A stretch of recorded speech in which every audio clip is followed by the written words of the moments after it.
We would be honored if you would join us. And who might you be?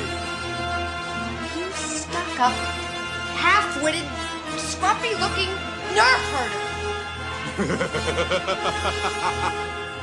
I love you. I know.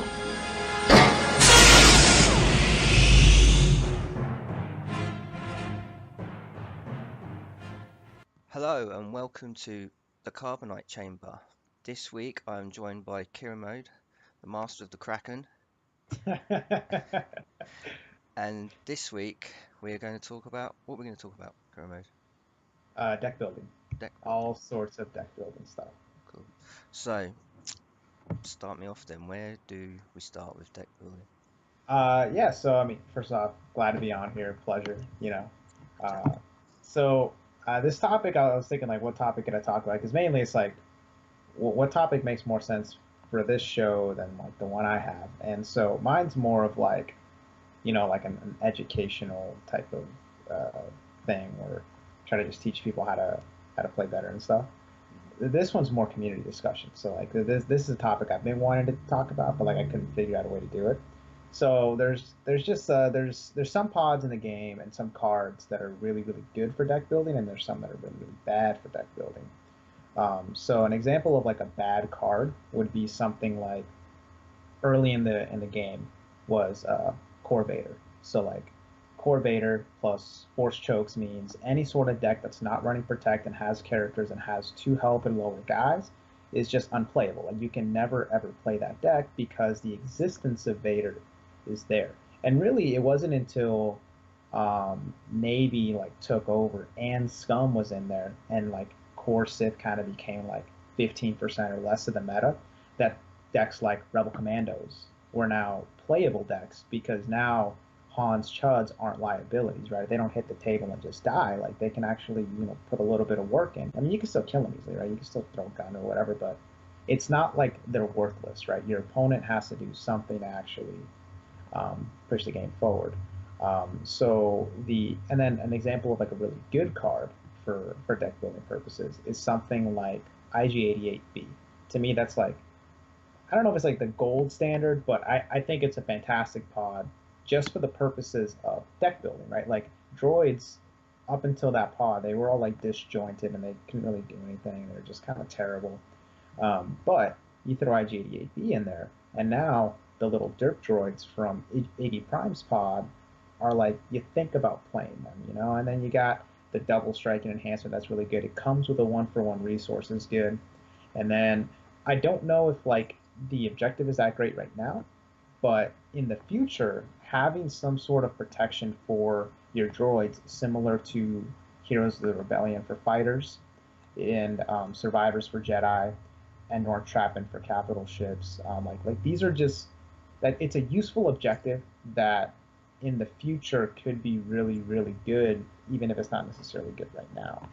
You know, so I like the potential of that pod. I like that pod spawns off its own new deck type that gives players more options. You know, you just let the game breathe. Because one of the things that's beautiful about our game is that it's so diverse. You know, and ideally you would just have the designers continue to push that forward, continue to just put more and more good, fun, creative types of cards that are tribal cards that synergize well together. Like create more of that, and maybe have less hate cards, less no fun cards, less restrictive cards, less cards that annihilate deck types just by their existence in being in the game. You know, like that. That's kind of what I wanted to talk about, and some minutia stuff. Cool.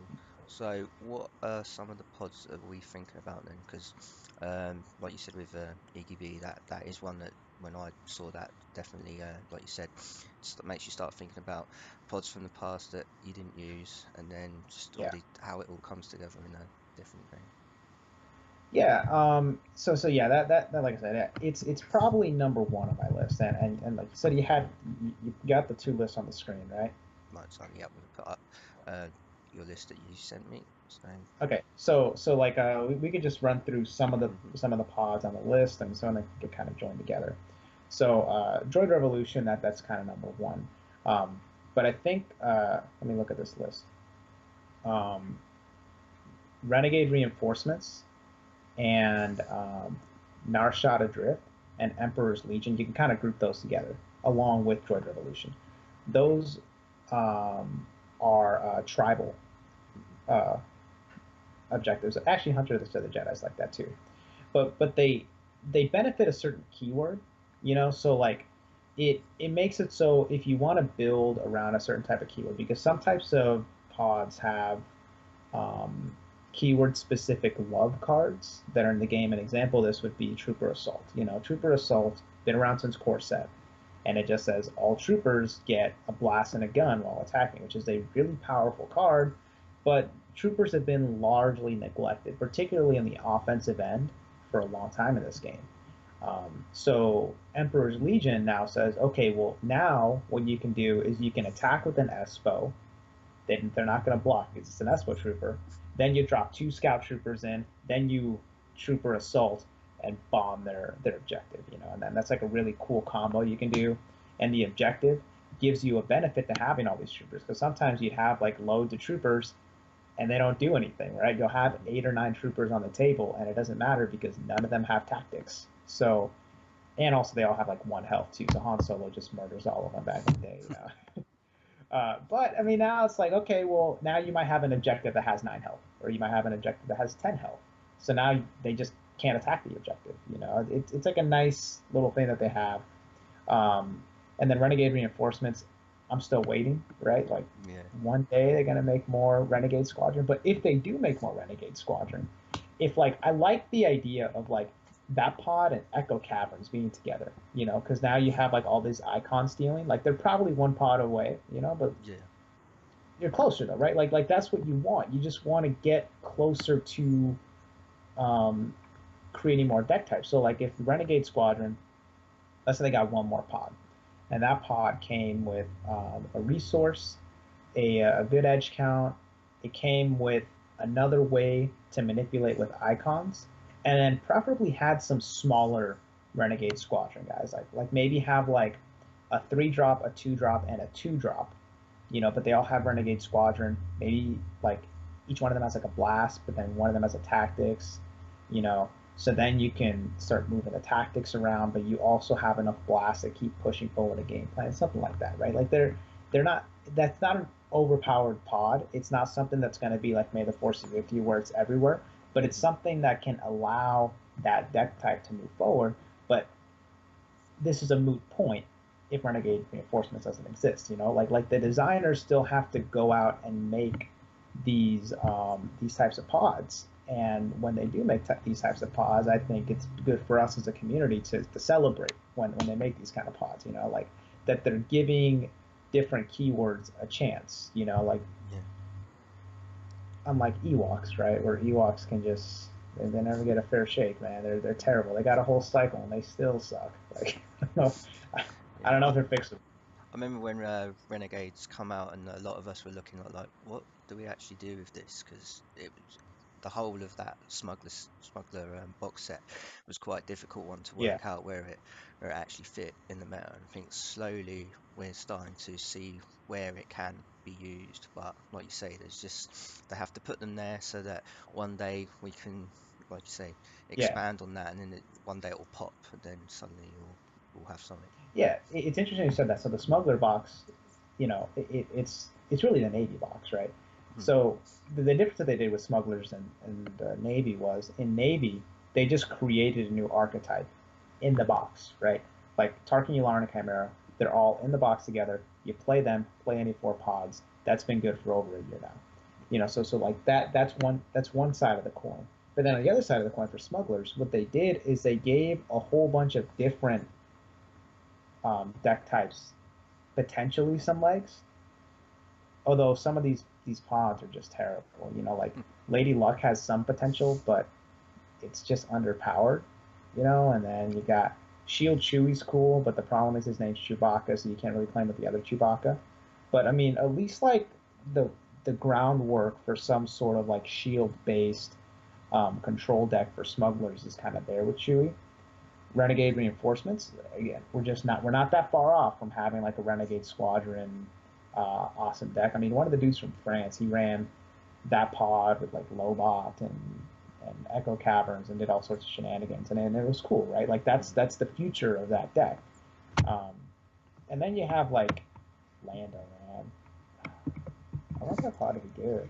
I really Yeah, do. I'm starting to enjoy him. I looked at it when I first saw it. I'm like, this is so weak. And then started seeing what people were doing with it, and like I had Jarrett on the last show, and he's been running it quite extensively and showing me Yeah. So what's good so about here's the it. thing with Lando.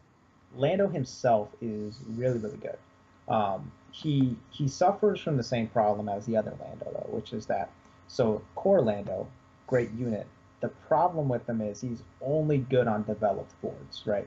If Lando is one of your 2 units or 1 unit or even 3 units on the table, he's terrible because he has weak icons and he has low health and he can't take the fours and he's just not good. But on a fully developed board, a board that has 3 main units plus Lando and has like a couple chuds, and you have like your full 6, 7 resources ready to work with, and you're able to use his ability every turn, he goes to a completely another level of a unit. And so I feel like this new Lando, he has a lot of really cool applications. It's just like you need a board, right? Like his ability to remove a token from any card is incredibly versatile. You can use that to double strike with a unit.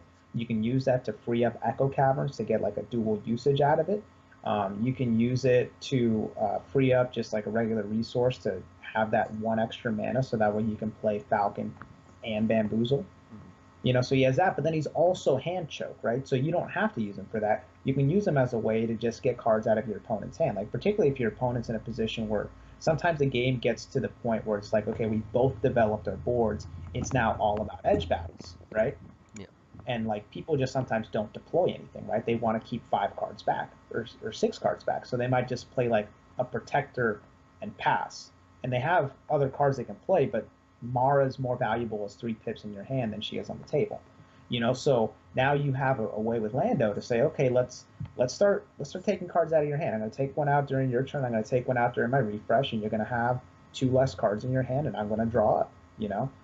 And I think he's so cool. He's such a really awesome pod that's one of those groundwork pods that has potential, and then they had to give him just like one of the worst supporting casts you can give a pod. It's just such a bad pod. Like everyone else in that pod is so bad that I put that in my pods that had so much potential category. Where it's like most of the pods in here are 1Xs, but the Lando is the only one that was a 2X because I'm like seriously depressed about how much they shafted that guy.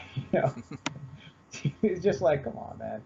Well, at least the other Lando's good. Tamto Screech, he's really really Yeah, I know you've done some work with him. good.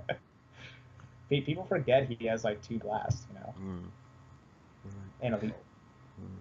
So some of your other pods that you want to celebrate, I concede I've been having some fun actually this week with Hunters of the Jedi in a sort of weird creature type deck, and that's definitely pulling together the creatures now. Something Yeah, definitely new. the resource is really good. Like being able to pump out your creatures is nice. It allows for a little bit quicker openings because Sith openings are generally just like play a main and a resource and pass, or play like 2 chuds and pass. But with like Hunters of the Jedi, you can actually get like Chud plus Gork or something, or you can go like 2 creatures, or you could play like Takalas who actually have tactics, and then with like the draw effects from if you get the draw card resource, then you can build up your edge hands, and then you have Gork and Pix objective allows you to draw more cards. So like Hunters of the Jedi was kind of like the last sort of piece for that. I think what prevents that deck type from really being like, playable at say Worlds, right, is just that Fearsome and Foul is for some reason a 1-of. That's the only thing that holds that pod back. It really is. If Fearsome and Foul were 2X, right? So you could 66% of the time deck search for the creature that you want to start the game with, and you can consistently get that card draw enhancement. And you could have 2 copies of the deal a damage to kill a guy event, right? Feeding Frenzy. So now the Ice Trompers become a whole lot more reliable. If it were just a 2x, right? Like you could make it 2x, maybe you reduce the Sith Worms down to 2 of them, right? So you make the pod a 2x, there's 2 Sith Worms, 1 Feeding Frenzy, 1 of the enhancement, and then like you throw another card, I don't know, like a Heat of Battle or whatever, right? Like you just throw something in there. But it'd be so close, and they just had to make Fearsome and Foul a 1x, and it ain't right. Yeah. Well, I know we've got, I think, some creatures coming up in the next pack possibly, so that could be another Yes. potential set that might just take it to that next level. So Yeah, what I worry about though is that what's going to end up happening is you'll keep Hunt of the Jedi, and you'll keep Gork and Pick, and you'll play the new creatures, and you'll push out Fearsome and Foul. Because right now, Fearsome and Foul, it's really in that sort of deck type, just because you need to get your Sith spawn count up, right? You need to just have enough Sith spawns so that way you can trigger the objective, and that way you can trigger what's it called, Gork and Pick's objective. Mhm. Like that's the only reason it's in there. If you were to say get a new creature pod, and the new creature pod were able to be played as a 2x, and they had 2 Sith spawns in there, I think the deck will ultimately become that pod, 2 Gorks, 2 of the what's it called, 2 of the Takala pods or Torrentatex, and then probably like Palpatine Vader. You know, like that's going to be the deck, and it really just comes down to like the elements within Fearsome and Foul are just not consistent. And when pods aren't consistent, particularly if you need to build around them, right? So like there's certain pods or certain card effects that kind of demand that you build around them, which is not a bad thing. I think that's a good thing for deck building. But for the purpose of this game, you can't have that pod have it be a build around the pod, and then make it a 1x. You know, like that's what killed the Marauder in Gamma Run. It wasn't that like the pod became worse. It's that now, because you can't consistently get the Marauder out early game and start reviving your 1-drops, the Marauder's ability just became kind of like a footnote. It's just not as important anymore. Like Gamor's still important. The event's still nice. Hired hands are still good. Like the pod's still really good, and it still gets played. But it's not like it's not the star of the show.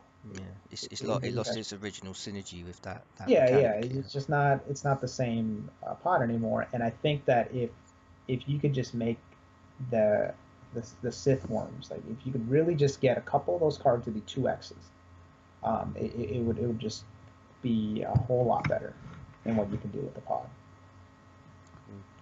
Well, light side needs a lot of help at the moment, as we talk about. So, and then you pick some light side pods in this set. Oh, for the potential pods. So, I think me and Jarrett talked extensively about engineering the future, which I know is definitely something that's getting a lot of people. Yeah.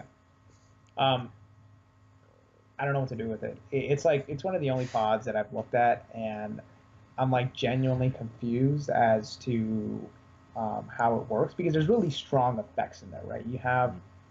There's a card in there that costs 1 mana and allows you to draw as many cards as you have exhausted units.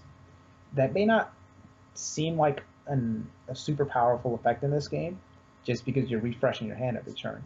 And for a control deck, it's not very good, right? Like you don't want to be doing that in a control deck. But what it does allow you to do is, like, let's say you have a resource left over. You attack with like 1 or 2 guys. They defend with 1 or 2 guys. You resolve the edge battle, whatever. If your first attack can be a meaningless attack, then you force out some edge cards. They burn out some edge cards, and then you hit them with I'm going to draw 3 cards now, right? And now that you've drawn 3 cards, you put them in a position where they're not going to win edge, right? So it's impossible for them to win edge. Granted, you need a couple of things to go your way, right? You need to definitely plan it out correctly, but the potential is there. Then you have the speeder tank.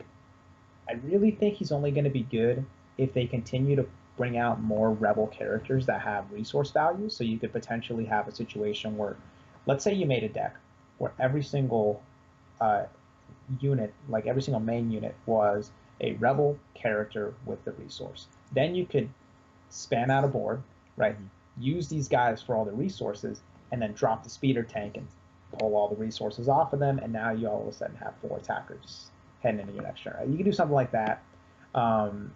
Then you also have the Overworth Engineer, who's fantastic, right? He combos with the speeder, and he combos with May the Force, and he's 0 mana, so he's great. What the Blissix? Yeah. I don't know what to do with him, but he's not bad, right? Like, he still has 2 blast, so it's not like he's just like dead weight on the team. And then the objective and enhancement, they're weird, but you could potentially build with them. I like what they're starting there. I don't know where it goes. I don't know if it's viable yet. And the pod kind of came at a weird time where I was like starting to get my gears turning for Worlds, and it was like I didn't want to waste too much brain space trying to make that work. But it's cool, right? Like it's something that it's not good yet, right? Like right now it's not quite there, but I wouldn't be surprised if, like, say, by the end of this cycle, after we see more of these Spectre cards and after you see more shenanigans, that pod can really go bonkers, you know? Because you can also, like, I mean, if you think about, like, when Hera comes out, right? You're going to have Hera's ship, the Phantom, which says, if you target a rebel character, you can focus it, and now you don't target the rebel character, right? Your effect fizzles. And then you have the Phantom, which says, if you kill something, you don't kill it anymore, you kill the Phantom instead. Then you have the objective, which says, if the objective's undamaged, you can't hurt damaged dudes, or you can't hurt focused dudes, right? And then you got the enhancement, which says that unfocused dudes can protect focused dudes. So if I attack, win edge, strike, your retaliation strike doesn't matter. You could potentially create these really strange board states where you have all these conditional forms of protect, but collectively can potentially shut down your opponent's options. It creates for a new type of deck that, again, it's not here now, right? But it could be here later. Yeah. I think I see it as a type of not like an unblockable, but an unmovable. You're going to start trying to destroy the rebel board, and they just won't be going away. And that's where I think the rebel strengths probably lie when you think of like other sets like Leia. If you're not removing these people, then suddenly you can try and combo trick Leia, and suddenly you'll be double striking with stuff, and it's crazy. Double strike with everything. Yeah, Leia's one of those pods that I've been messing around with a lot lately. I've been revisiting some of my mill decks to try to deck people, and it's not very good. But I mean, Leia's good. Like she enables a lot of combos, and there's some decks that build more on her on the board as opposed to her as like this jank combo piece. So there's some other sets in the Endor cycle, and then I think the last pod we got on here is like secret weapons. So it was like one of the ones that it's sort of like, what was it doing for smugglers at the time? It looked like it had potential in an unblockables deck, but it's doing something slightly different. Well, it gives them protection, you know. So the problem with smugglers right now is really the same problem they've had for a little while, and it's just that their edge sucks. You know, what are you gonna do? But that pod has a lot of different things it's trying to do. So you have the what's it called? The Tidarium. It has 2 tactics, dude. It has 2 tactics and minimum 1 edge, right? Possibly more. It lowers the Death Star dial. There's some weird shenanigans you can do with that.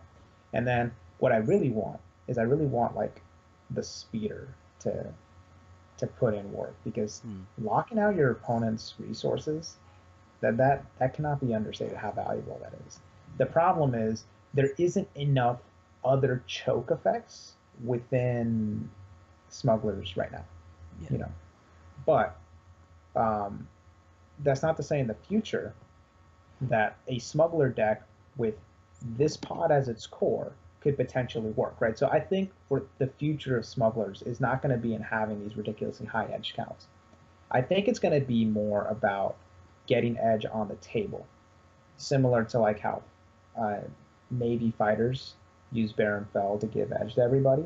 I could see that with smugglers, where like smugglers could just develop a board where they have all these dudes with edge, and then they also could potentially have a whole bunch of choke effects, which they already have some. They have Core Lando, who has the little two drop that can lose a guy, and then they have now the speeder bike. It's not crazy to think because also they have C3PO, the Ewok one, but he's kind of weak. But it's not that crazy to think that they could, maybe if they get another pod or two, that they could get a deck that looks to choke out your opponent's resources, but then also build a board to where you can eventually win edge, right? Presuming that your opponent doesn't have the counter to it, that you could build up this like super crazy board where you have like Tidarium plus a whole bunch of other ships that have edge, and you have like edge 6 or something, and you go into edge, and you're like, okay, I'm going to win edge here. And then I'm going to lock out your board, and then I'm going to lock out your resources, and I'm just going to slowly pick away at you, and maybe use like the ATST to get free strikes off or whatever. Like, I don't know. There's some stuff there. It's just, I don't know if it's there yet. But also not being able, protection for your vehicles is nice too. Like that objective, it's easy to forget how annoying that thing is. Right, so we talked about there's pods out there that have potential. So we'll go to your potential list now. And Oh yeah, yeah, so it's the sad list. yeah, I have friends who have tried on many occasions to run some of these sets, and it just never seems to get there. And they have all commented that yes, it could really should be a two of, and why wasn't it a two of Yeah. for most of them? So, so this is like one of those things where I don't work for the company, right? I don't play test. I don't get to see any of this stuff. So I don't know what the exact process is for them creating these cards. Like, I still don't understand how Endor Entrapment in its original form got created, right? Like there's no way that card should have ever been made, but we don't know what goes down there, right? But I like to think that there's like this like sort of rule on the wall, like there's just like this list of like do's and don'ts for deck building, right? Hmm. Like just general concepts like that seem intuitive enough, but should be written down somewhere, right? And so one of those that I would personally have on that wall would be don't make build around me effects one-ofs.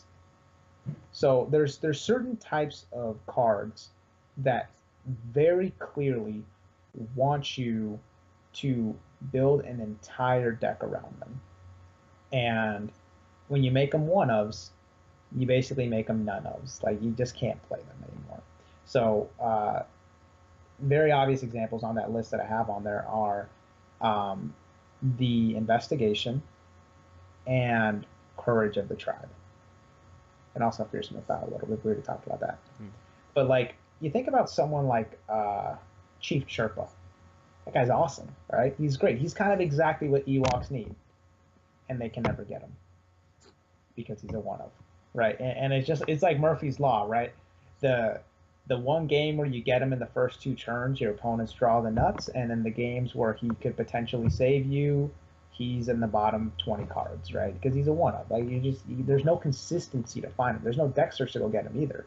And then the it also, to add insult to injury, they put the enhancements great because Ewoks suck in Edge. They're terrible. And the enhancement says, not only are we going to make them better in Edge, we're also going to make them semi-competent force holders now. But you only get one copy.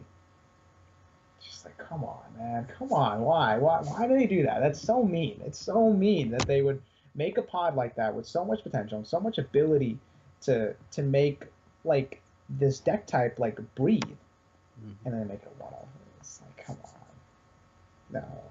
And then the questioning is like that too. Like I've tried in vain to make an insane Esard deck where I played it with the what's it called, the scout troopers, so that way you play the mission, right? You blow up the mission, and then after you blow up the mission, you go deck search for Insane to put her into play, and it doesn't work because you still don't have it. You don't have enough capture, and then you're playing tricolor too. So that's not helping matters either. It's mad depressing. But like the core of the deck is like the Scout Troopers, the Jawas and Asane Isard, and then you put other aggression pieces. So you put like the what's called the Trooper Assault Pod. So that way, you can give the Trooper some offense, and you have two ways of capturing cards. And I think I put Mahdi and I put Espo Troopers, but it didn't work, man. It was, but like it's like if the pod, let's say the pod were a 2-of, right?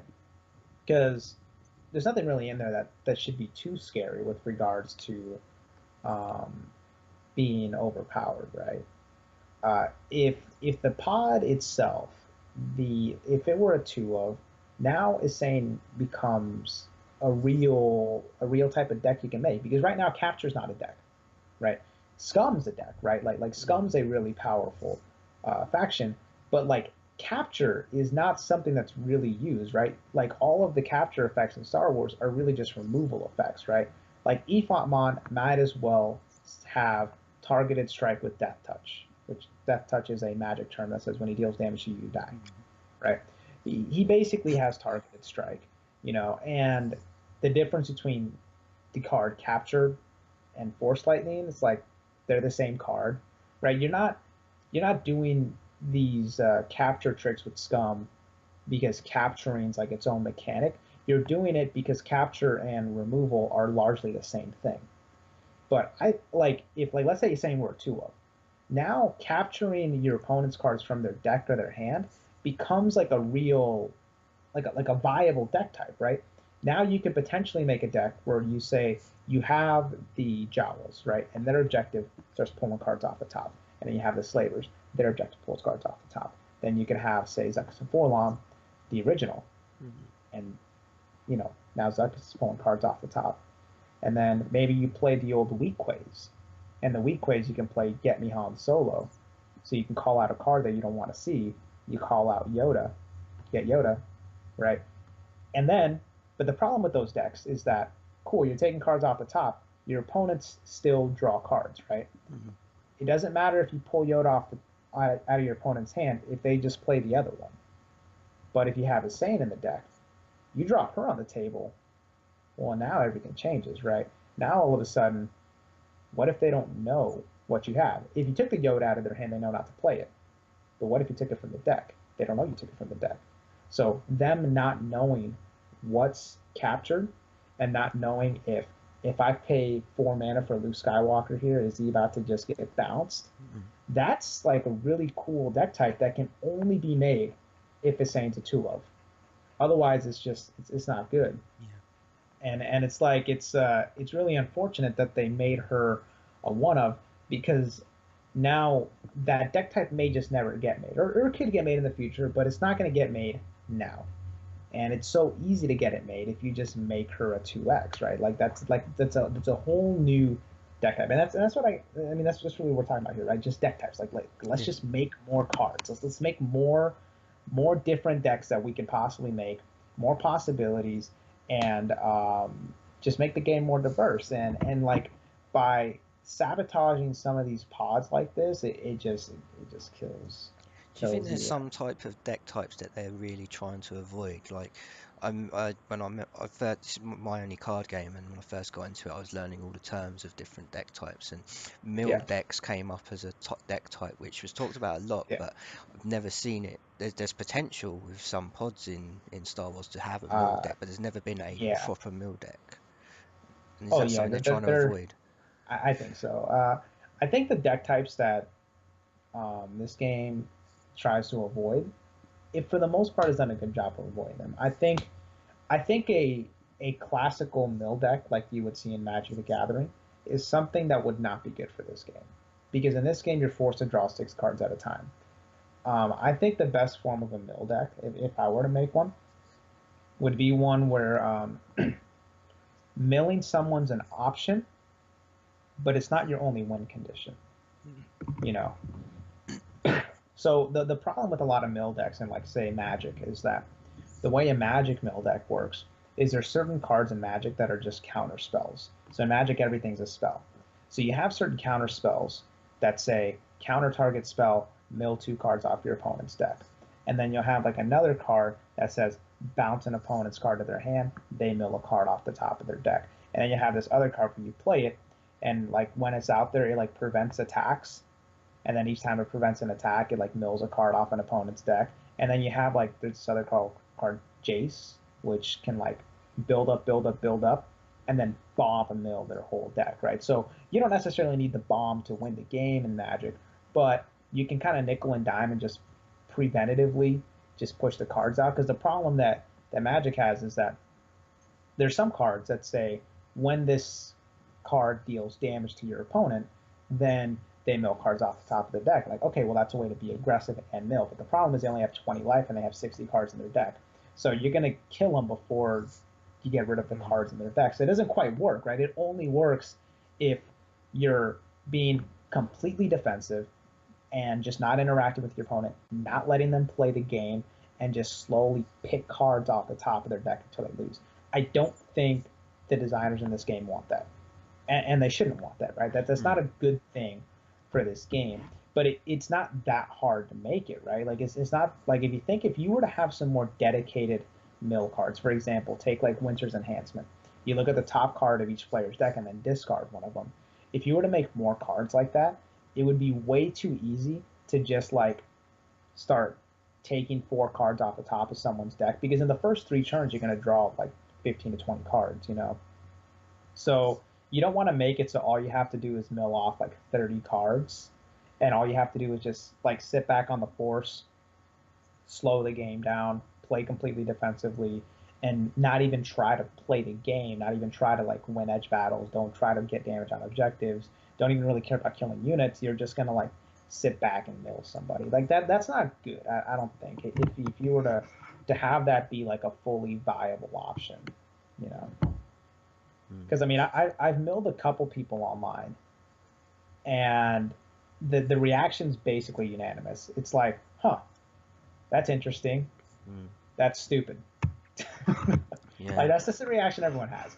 But the thing is, the deck I have is very inconsistent. It's not a good deck, I wouldn't say, and it only works if like your opponent doesn't know it's coming.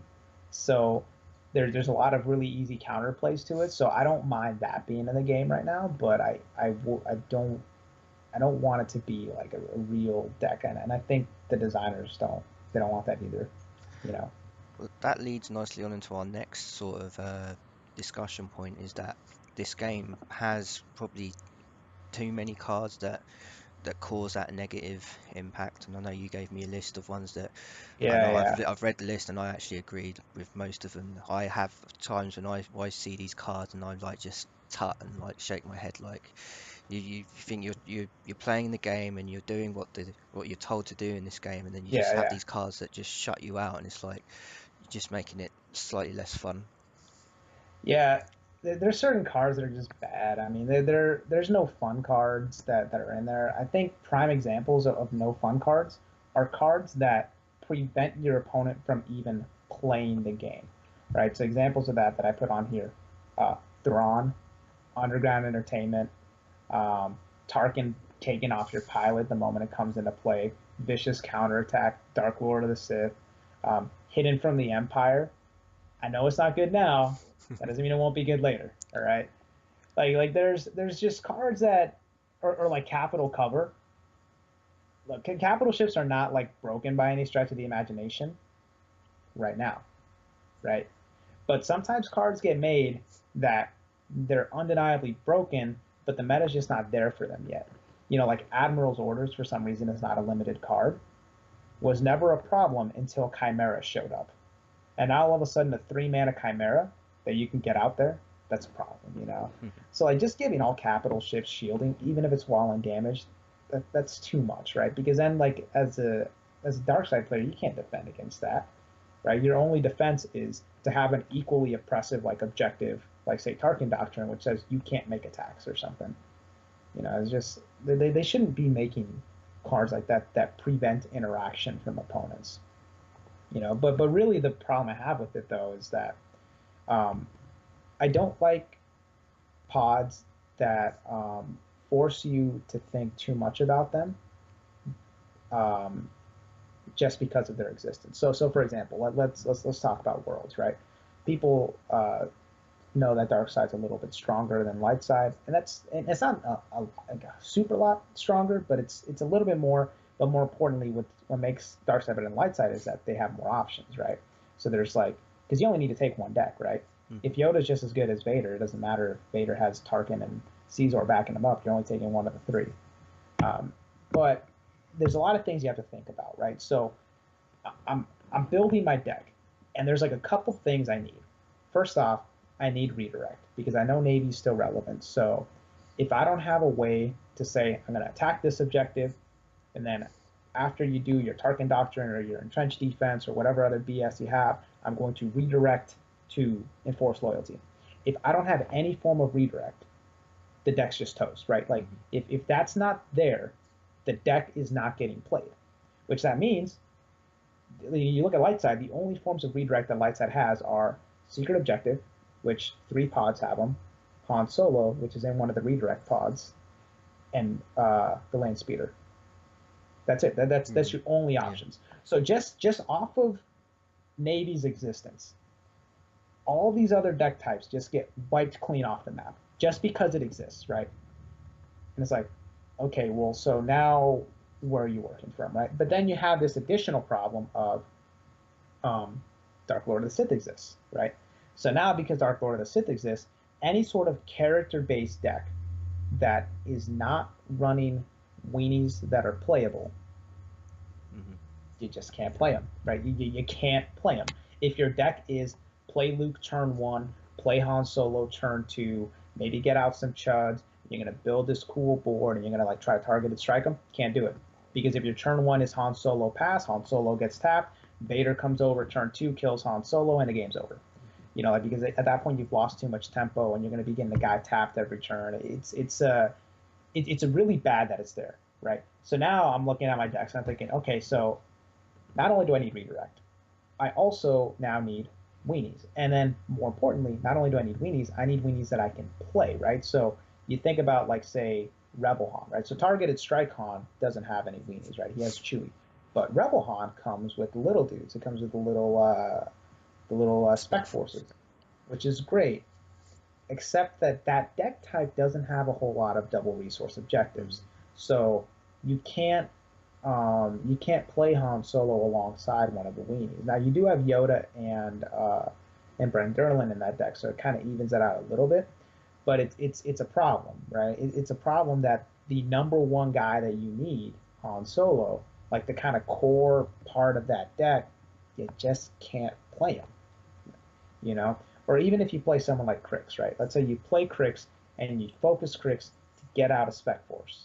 And then the Spec Force gets tapped by Vader's objective, and now you don't have an attack this turn. Or you have to damage one of your objectives to be able to get an attack. It's not good, right? So I'm looking at decks and I'm thinking, okay, so I can't have a deck without redirect, and I can't have a deck without weenies. So now it's like the pool that was already small because of Yularen's existence is now even smaller because of Vader's existence, you know? And then you have to think about a couple other things too when making a deck. I mean, those are obviously the two really big ones, right?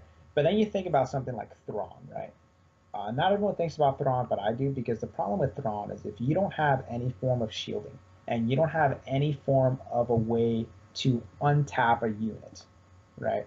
Or any form of a way to redirect focus tokens, right? So like Mystics qualifies as an anti-Thrawn piece, Guardians are an anti-Thrawn piece, Bamboozle's an anti-Thrawn piece, right? Like there's ways around him, right? But the thing is, if you don't have those, you can't play that deck, right? So it's like another restriction, right? It's just this other thing you have to worry about that makes it a problem. And then also, if you want to make a deck but let's say you had all these things, right? You have all these things worked out in your deck. But the one caveat is that your deck relies on either a lot of text on your units, or it relies on enhancements. Guess what? Tarkin's in here, right? Yeah. So it's like, I don't, that's why I don't like these cards, right? I don't like that these cards just whittle away, and then put you in a situation where you want to go to this tournament, you want to win, you want to be creative, you want to try this decks out, and they're kind of forcing you down to like 2 or 3 decks just because of, again, the existence of certain cards, right? And I didn't even consider Core Sith, right? So like the deck I ran, if there would have been a guy out there that were just running Core Sith, that dude would have cleaned up on my deck and really cleaned up on a couple different decks because a lot of people weren't running Protect. But it's like the sacrifice you had to make, right? You can't protect against everything, right? You have to protect against what you consider to be most of the field and just pray that it works. Now, my light side deck did very well, and it was able to handle everything that it threw at me. But the thing about it was, I wasn't incredibly high on my light side deck pre-Worlds, but it was more like I was really not high on a lot of other light side decks just because they had more problems than mine had. So the biggest problem my deck had was if somebody's playing Core Vader, I'm hosed, and if somebody gets a turn 1 Tarkin, probably hosed. You know. I think it's something I'm noticing a lot in the community is that no one ever feels confident at the moment with their light side decks. There's just too many ways it gets shut down. I mean, I talked about on the previous episode that I had to consider event cancel because of scum, and so that's another, like we said, another thing that just it closes the deck choices that you have. Now there is one little thing, like one bright side to deck building with light side, and it's that, okay, so we know in the big picture, there's all these different things you have to consider, right? But they're big picture things, right? When you're actually playing the game, playing against Scum, playing against Sith, and playing against Navy, it's not really that different. Like fundamentally, all those decks want to do the same thing. They all want to play resources, they all want to play good units, they all want to play tactics, they all for the most part want to win edge battles, and they all want to kind of sit back, maybe get a little bit of dink damage here and there, and the dink damage changes based on decks, right? Sith decks throw quad security teams, Navy decks will use Lawrence and damage back and maybe get an enforced loyalty shot or 2, and then Scum decks, you know, they'll throw Spider here, Spider there, and then eventually clean up later, right?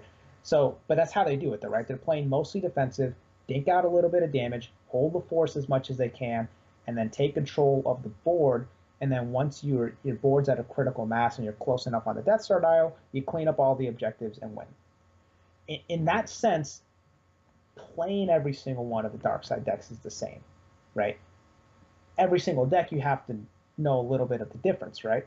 But bottom line, they're the same decks. So that's the only benefit, right? The only silver lining is that despite all these things you have to consider on dark side, when you actually sit down and play the game, your game plan against Sith is not really going to be that much different from your game plan against Scum and your game plan against Navy. It's largely the same game plan.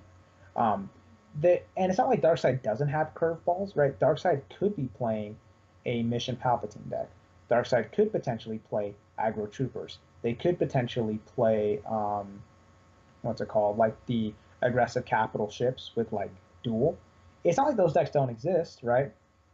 They're out there, but people just aren't playing it, right? Especially at high-level tournaments, right? When you go into Worlds, those decks are cool, but they're not showing up. Everyone's playing the same sort of cheese. Everyone's bringing the same ideas, and you as a light side player have the benefit of being able to do largely the same stuff.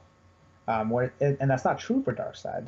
Like playing against light side, while light side has less options, right? Light side doesn't have any particularly restrictive cards out there. I would say the only real restrictive thing that light side has, and it's not really restricted to them, and it's more that if you're playing Sith, you're incredibly vulnerable to vehicles.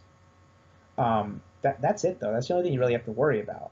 But playing against dark side, light side is very different, right?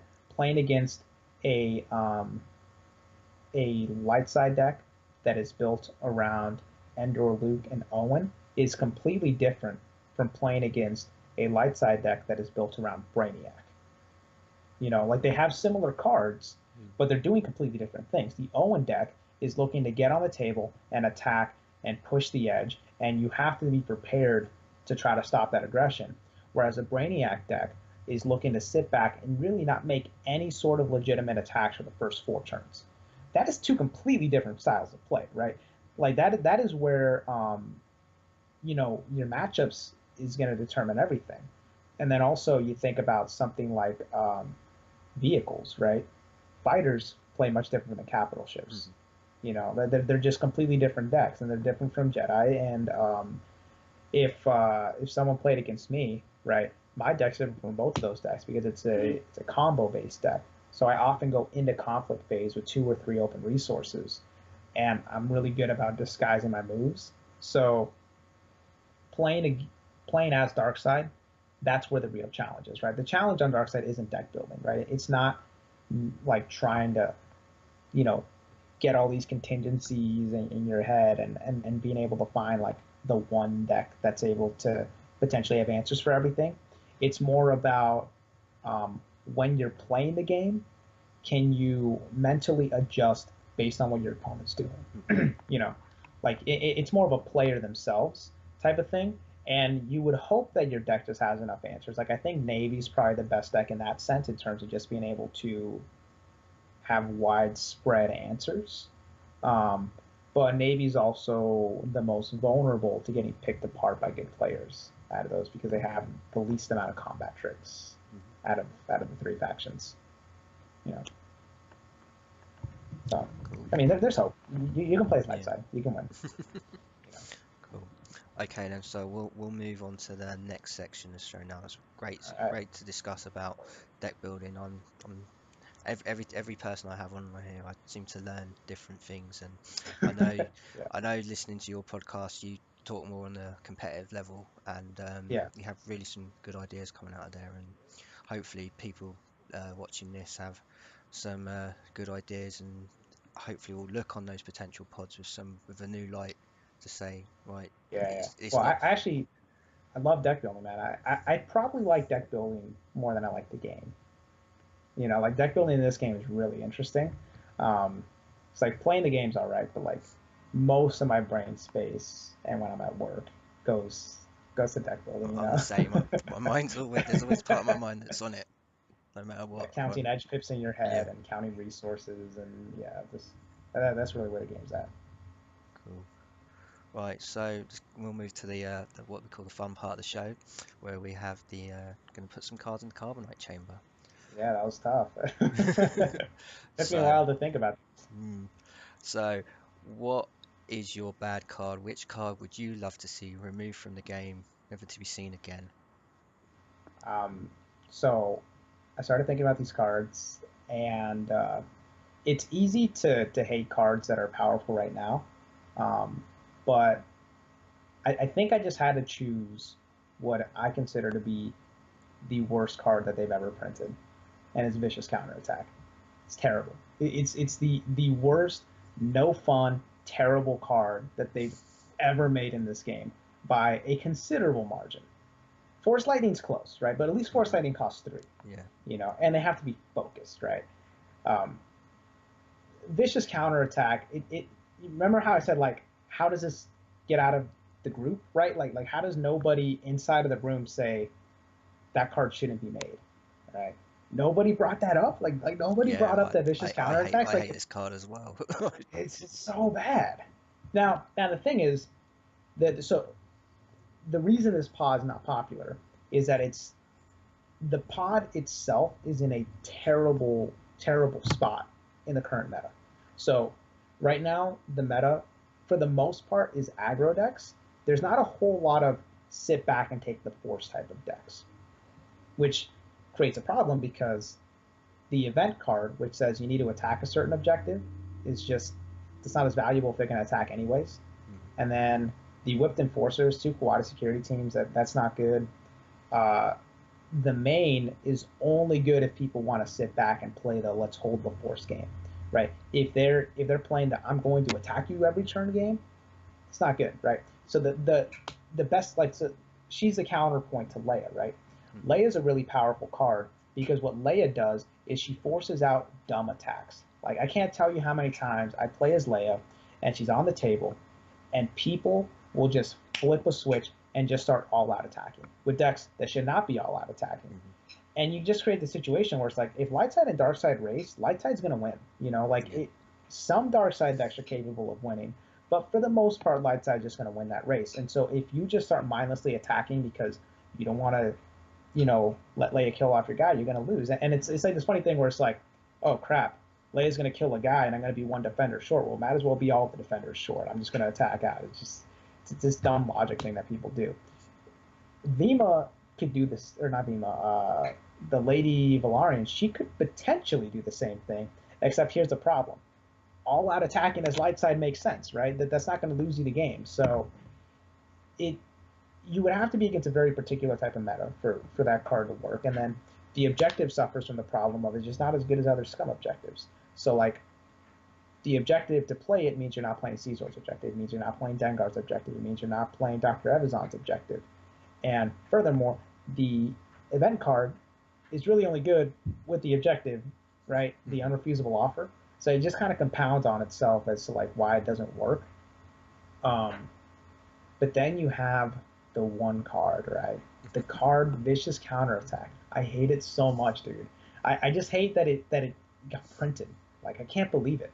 Because like you look at the Smuggler board wipe, because the Smuggler board wipe that comes in the same pod, that one kills off the two dudes that you tap, right? The Smuggler board wipe, first off, it's only during your force phase. And you have to tap 2 units, and those 2 units plus whatever other tapped units you have, they're all getting shuffled back in. So there's a real price for this board wipe. On Scum, there is no price for this card, right? Vicious Counterattack has no price. The price is you tap down a deck collector, which you're going to have out there anyways. You tap down 2 scrubs, which you're going to have anyways. And then you kill all their attackers. Not tap all their attackers.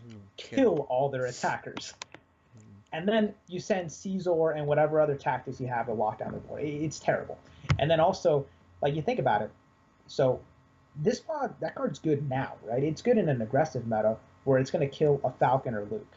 But like, let's say the meta were more defensive, right? Like take an example, the Kanan, Dodonna, Yoda decks, the decks that want to build the board, you build up your Guardians, and eventually you send 1 leader plus 2 Dodonna's Chuds plus a Guardian plus like something else, right? You just send the fleet to go on one shot an objective, and then Vicious Counterattack, your whole team's dead. Yeah. I had this played on me when I went against the trench with my capital ships, and it was just the most horrible feeling ever. Yeah, they all die. Like it. Now, hopefully, because eventually, like the meta's always shifting, right? At some point, the meta's going to shift back to a control light side meta, right? And when that happens, that's when this card's just going to start creeping up, right? It's just going to be played a little bit more than people are used to, and it sucks. It's seriously the worst card in the game that they've ever made. It's worse than Tarkin Doctrine. It's worse than Tarkin himself. It's worse than Yularen. Like, nothing is nearly as unfun, negative player experience, poorly costed, just badly designed card than that. And, like, the meta's just waiting, right? You just wait for the meta to get to a control meta. And when that happens, this pod's going to be just everywhere. And there's not enough event cancel on light side. Right? All of light side's event cancels come from early in the game when a lot of those pods just aren't very good. And if you're just banking on C-3PO to save the day, C-3PO finds ways to die. You know, like you can put cards in your deck to get C-3PO out of the way and then bomb off all their attackers. It's just, I hate it. I hate it so much. So much, dude. Okay, so I think we're definitely in agreement on this one. We're definitely going to pull the switch and put this in the card. Something positive. Your good card. The card you'd love to keep in the game forever. And yeah, put it on your wall. It is in the game forever because it's not going to be in a set that rotates out. Good choice. All right, so now here's the thing. This one, I was waffling pretty hard between Bamboozle and this card, but here's why I chose this card. So Bamboozle, it's a fantastic card. It's a card that can definitely win you the game. The problem is, you need to draw it at the right time. So, like, nothing feels worse than drawing Bamboozle on your first 2 turns because you can't play the card. It's not a good edge card. You don't want to discard it, but you also don't want to hold on to it because now you're hurting your edge hand by keeping it. It's just like, it's this horribly depressing thing when you have Bamboozle, especially opening hand, and you know in your heart of hearts that the right decision is just discard the Bamboozle turn 1 and accept that you're going to have one less Bamboozle in the game, right? And then you draw another card, and most people can't do that, right? Most people, they just cannot bring themselves to discard the Bamboozle, and they gimp themselves. Like, they will lose games because they cannot discard the Bamboozle. Like, they love the card so much, they know it's so good. They're like, no, I'll wait 3 or 4 turns. I will make this card work, and they'll make it work. But by the time they do that, they've already lost the game, because they're sitting on a card in their hand for no reason, So I love Bamboozle, but I hate when that happens, right? I hate when, like, you have to discard and it's the right decision.